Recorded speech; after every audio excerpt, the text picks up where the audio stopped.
Could Manchester United be about to receive a world record bid for Bruno Fernandes, and would they accept it? Manchester United want a new number one goalkeeper, with Onana wanting him moved to Saudi. United have held meetings with Victor Osimhen's entourage, but Victor Gyökeres remains the club's priority striker target, and Manchester United are increasingly confident they could win the race for Mastantuono. This is all your latest Manchester United news and transfer news. Welcome to the channel. My name's Jamie. Before we get into it, smash a like on the video and let's jump straight into it. There has been a hell of a lot of noise over the last couple of days regarding one Bruno Fernandes and interest from the Saudi Pro League. So we're going to run through all the latest there, but I would absolutely love your thoughts and opinions on this, because this is going to be a really interesting talking point regarding Bruno Fernandes. But we'll go through the actual news first. So firstly, news broke from Saudi Arabian journalists. Now, I don't know the credibility, but they've got like millions of followers, so I'm going to assume fairly decent. Initially saying that the Saudi pro club Al Hilal have made an official offer for Manchester United star Bruno Fernandes. Bruno Fernandes and his agent were given a 1 week deadline to respond to the club's offer for him. Al Hilal have submitted an official 3-year offer to sign Bruno Fernandes. Al Hilal are ready to meet the player's financial requirements. If a financial agreement is reached with the player, Al Hilal will negotiate with Manchester United to purchase his contract. Now, that initially broke, like I said, from some Saudi Arabian kind of journalists, all with very, very large followings. I don't know the credibility personally, but they were on aggregator accounts and stuff like that as well, initially suggesting that Manchester United or that Al Hilal want to sign Bruno Fernandes. They've offered him a contract. They've given him a deadline as well to respond to the contract, and that what if that contract gets agreed, then they're going to open the negotiations with Manchester United. Fabrizio Romano has said the following, that Al Hilal have genuine interest in Bruno Fernandes as one of their top targets this summer. No talks have started between clubs. Manchester United see Bruno Fernandes as a crucial player. Same for Ruben Amorim. United insist on clear plan to keep Bruno. So Romano confirming that the interest from Al Hilal is genuine in Bruno Fernandes. Rob Dawson, however, said that Manchester United are determined to resist any offers for Bruno Fernandes this summer.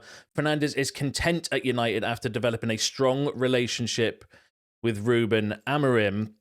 Chris Wheeler and Nave Soat said that Manchester United have no intention of selling Bruno Fernandes this summer. He is one of the few players the club would not be open to selling. And then Chris Wheeler's also said that sources at both Manchester United and Al Hilal denied reports of a £60 million release clause for Bruno Fernandes. Now, that came after there was some news that broke as well, which has been debunked.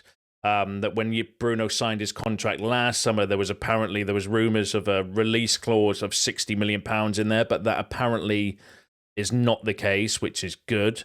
But then Ben Jacobs has said that Bruno Fernandes has been offered a 3-year contract worth over £65 million per season, and at Al Hilal, they could be prepared to offer a British record transfer fee to get the deal done.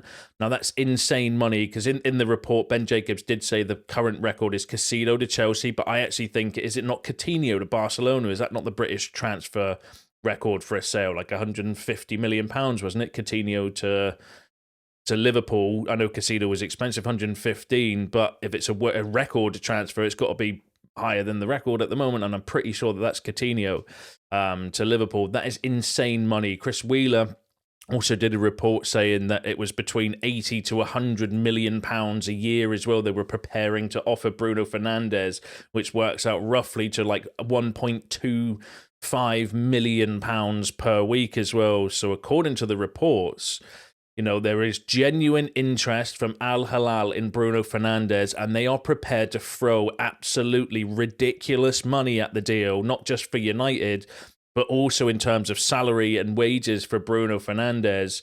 What on earth do you do about that situation? And this is why I would absolutely love your thoughts and opinions on the comment. For me personally, we should not be selling Bruno Fernandes, even for that sort of money. I think Fernandes, yes, he's in his early 30s now. Is he coming up 31? but he has got plenty of years left in him. He's not a player that relies on pace.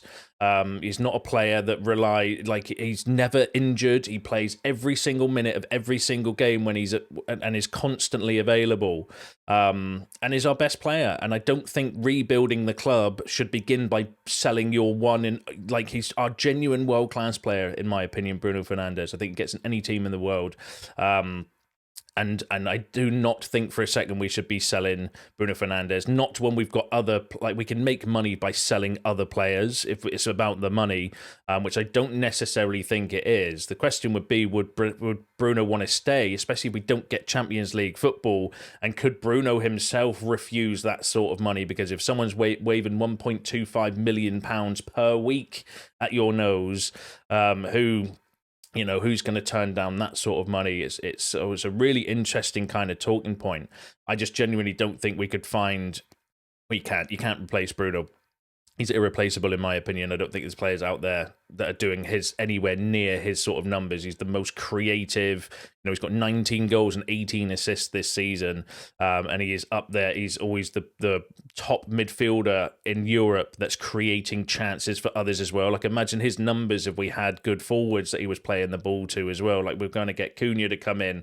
Like, I think if Bruno's laying the ball on to Cunha's a deadly finisher, and that's already going to guarantee goals. If we're looking at like Gyökeres or Osimhen or a top striker to come in, they're going to score goals as well. So Bruno Fernandes' numbers for me are just going to increase the better players we get in the team. There's absolutely no way I would be selling Bruno Fernandes, not for anything. I think he should be the top of the list of unsellable. Amad Diallo under that, Lenny Yoro under that, and then you can, maybe Mainu, Garnacho, these sort of players. I don't think we should be looking to sell. There's plenty of other players in the team you could sell if you want to generate money. Like, you can't sell Bruno Fernandes before Malacia, Sancho, Anthony, Rashford, that are all effectively out on loan. Like, that would just be ridiculous in my opinion. But money talks sometimes as well, and that is a ridiculous amount of money for Bruno Fernandes. But then I also think that Liverpool resisted selling Mo Salah, and that Mo Salah decided to stay at Liverpool as well and refuse that sort of money. So there is examples of players that just don't want it and they want to stay, where they are. And I hope and by all accounts, Bruno wants to stay. But the question would be, with that sort of money, but then also if we don't get Champions League, does he want to kind of stay? Would that change his opinion? We don't obviously know. I don't think so. I think Bruno Fernandes wants to win trophies at United. I could see him maybe go into another European club like Bayern Munich or Madrid, somewhere like that, where you can go and win titles. But they're really interesting. So get involved in the comments. Love your thoughts and feelings on Bruno Fernandes. What do you think about that world record transfer fee? So in my head, that's £150 million plus. Ridiculous wages. What do you do? What do you do with that? I just don't think you could find, when you kind of take a step back, a Premier League proven player that's got 19 goals and 18 assists in all competitions, a captain, a leader, someone that's always available, that's never injured. Yes, he has, issues, or yes, you can critique him for certain attribute or certain attitude and stuff like that on the pitch, but you cannot fault the fact he's always available. He is a leader. He cares about the club. He's got an unbelievable consistency around his goals and assist contribution. He's not getting worse. He's not like he's on the decline neither. He's literally at his level every single season, consistently putting in 30 and 40 kind of goals and assists per season, which is unbelievable. And Premier League proven. Like, I don't think you could buy somebody like that. The only player I could think of that would come even close, and you're talking about probably the same amount of money to buy him, would be maybe Cole Palmer. But Cole Palmer's 23, 15 goals, 10 assists this season. But how much is he going to cost? Is he a leader? No, I don't think so. Is he guaranteed goals for United and assists for United? No, because we know that the United shirt weighs heavy on some players. So I just don't think you could replace Bruno, even with that sort of money. Yes, you could improve the squad and obviously, and technically potentially improve from there as well. But I don't think we should be selling Bruno Fernandes and weakening ourselves personally. But get involved in the comments. Love to hear your thoughts and feelings on the Bruno situation. That is massively, it's actually quite concerning, because I didn't expect us to be selling Bruno this summer. But if they're sort of offering that sort of money, then it is a little bit kind of concerning. But yeah, give us your shouts in the comments below. Right, let's go through the rest of the transfer. Absolutely loads going on at the moment as well. So Manchester United are contemplating whether to up the ante in their pursuit of Franco Mastantuono by triggering the release clause written into his River Plate contract after Old Trafford recruitment chiefs discovered that fellow suitors, Real Madrid, are not rushing into acquiring his services. Key decision makers at United are increasingly confident that they could win the race for Mastantuono's signature.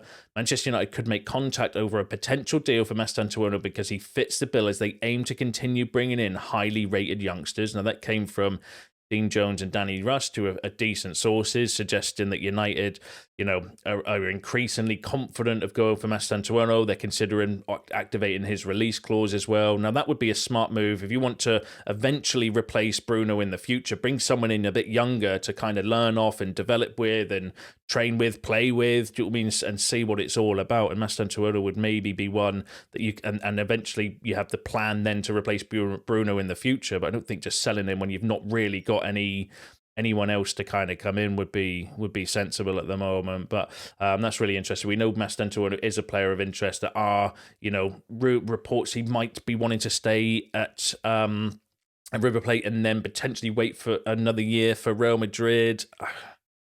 That's seen as his kind of dream destination, but we're going to have to wait and see. He's a player I really rate. I really like him. I think he's a fantastic young player. He's very, very highly regarded. Looks very, very talented as well. But and he's got a release clause though, I suppose. So if we do activate the release clause, he could still refuse to come though, I suppose. But yeah, really interesting. Definitely a player that I'm paying attention to and keeping an eye on. But give us your thoughts, Mastantuono, in the comments below.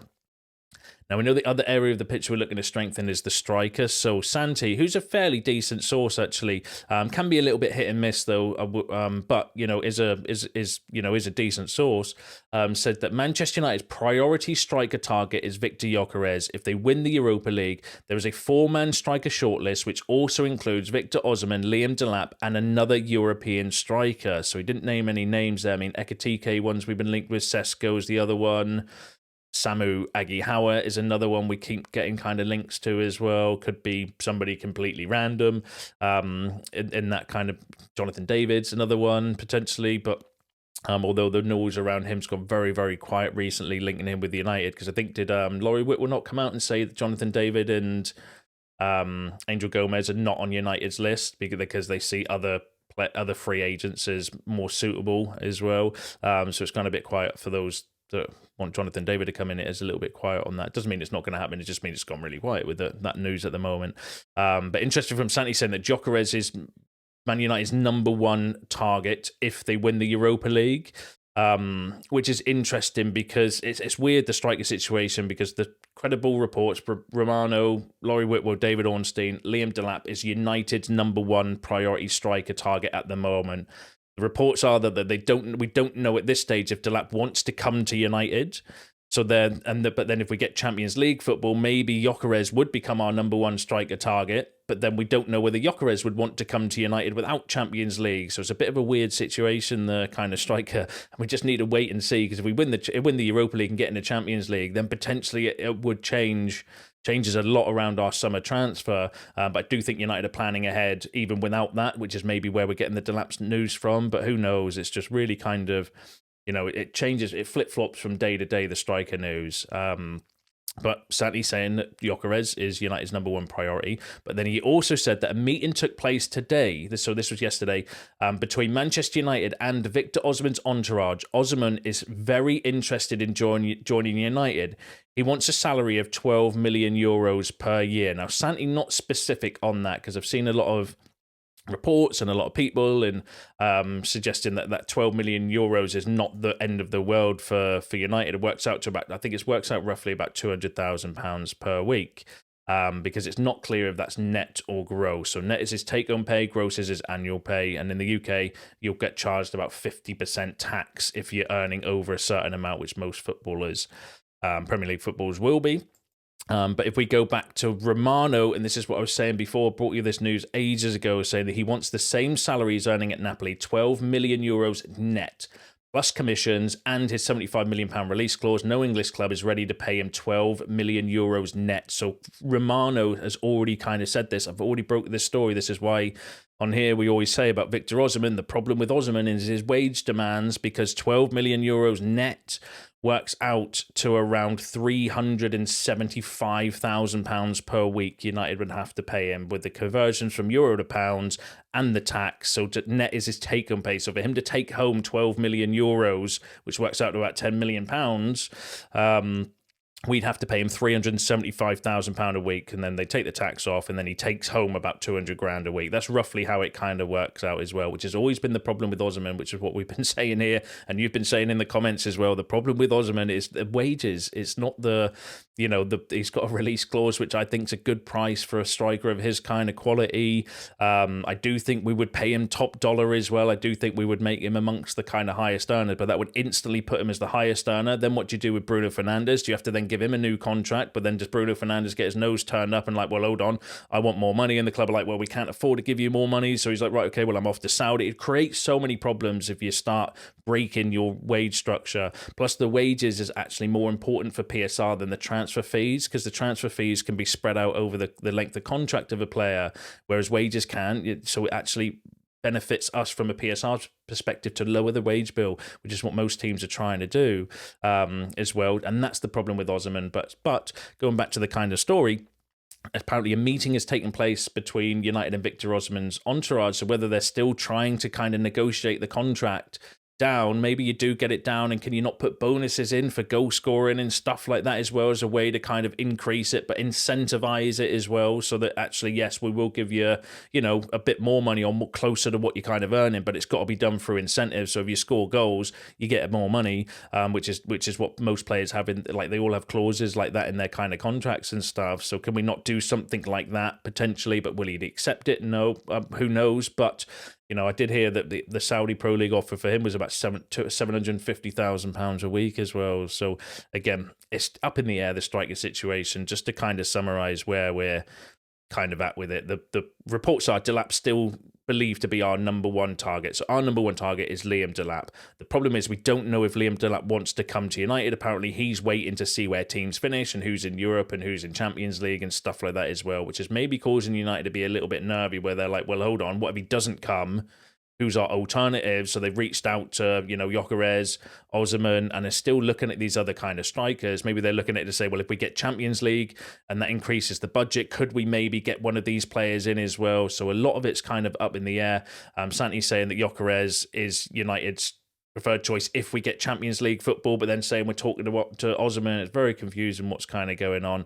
And we've got options in the striker situation. It's just, a lot of it's hanging in the balance depending on budget and wages and who wants to come, who doesn't want to come as well. But we'll keep an eye on it for you. But give us your thoughts on and feelings on the kind of striker situation. I'm sure you will anyway in the comments below. Now let's move on to some other news. So obviously we bring a striker in. Where does that leave our current striker in, Rasmus Hojlund? So Juventus are pushing very hard about Rasmus Hojlund and are expected to make an offer in the summer for him. Manchester United will not accept anything less than £40 million, while the player is open to a return to Serie A. So more Italian kind of sources or journalists and reporters and outlets suggesting that Juventus are pushing very hard for Rasmus Hojlund. Remember, there was news I brought to you the other day saying pretty much the same thing, that Juventus want to prioritise and they want to get a deal done early before competition and stuff like that as well. But then also, United don't want to sell him for less than £40 million because that's his book value. It's about £42 million, I think it is, that we still, have to worry about with from PSR perspective for Rasmus Hojlund. And then there's been another Italian report saying that Juventus are ready to offer a loan with a €30 million option or obligation to buy Manchester United for Rasmus Hojlund this summer. Now that might be a way around it, because I don't know if Juventus have got the £40 million and then, is that something United want to do, or do we do this? Because we were discussing this the other day, and some of you were mentioning it in the comments as well, and give us some good shouts. Do we loan Rasmus Hojlund with an option or an obligation to buy, so that next season, when his book value decreases, we actually make more profit on the deal as well? That couldn't be ruled out, especially if we're going to bring in a kind of striker. So a little bit more noise regarding that, but mainly coming from Italian outlets, and I don't know the credibility, and I worry about Italian kind of sources, because they were pushing the Xerxes back to Italy kind of stuff in January and before January as well that never materialised. So we'll keep an eye on it for you. But get involved in the comments. Let me know what you think. Rasmus Hojlund, sell him to Juventus or loan option to buy, obligation to buy. Is that the better of the deals? Give us your thoughts on that below. Now, Ruben Amorim wants Francisco Trincao at Manchester United. Multiple Premier League teams are tracking him, such as Man City, Newcastle, and Arsenal, but United have shown the most interest with Amorim pushing for the player. Now, that's an exciting player. I like Trincao. He knows the system, knows Ruben Amorim, all of that kind of stuff. Problem is, it came from Ekrim Connor. Ekrim Connor's linked us with Desiree Doué, Ryan Cherky, who was the other one? Lookman, and now Trincao, all in the last few days. I do not trust Ekrim Connor because he's linking us with that many players. He just seems to me like a bit of a clickbait merchant until proven otherwise, because he has linked us with genuinely about 50 players in the last 3 or 4 weeks, which kind of puts me off a little bit. I mean, he's a player that we have mentioned on this channel before, and we know we've been linked with in the past, but those kind of rumours from the credible places have kind of gone a little bit quiet on Trincao, so I don't know whether he's seen as genuinely like a viable option or not at the moment, but I'll keep my eyes on it for you and bring you any updates if they come out.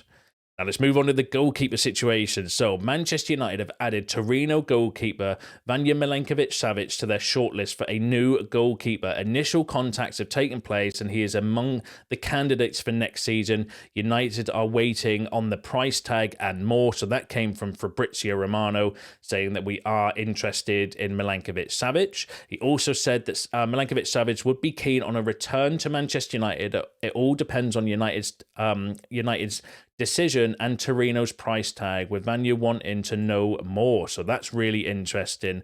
28 years old, is 6'8", so he's an absolute giant of a goalkeeper.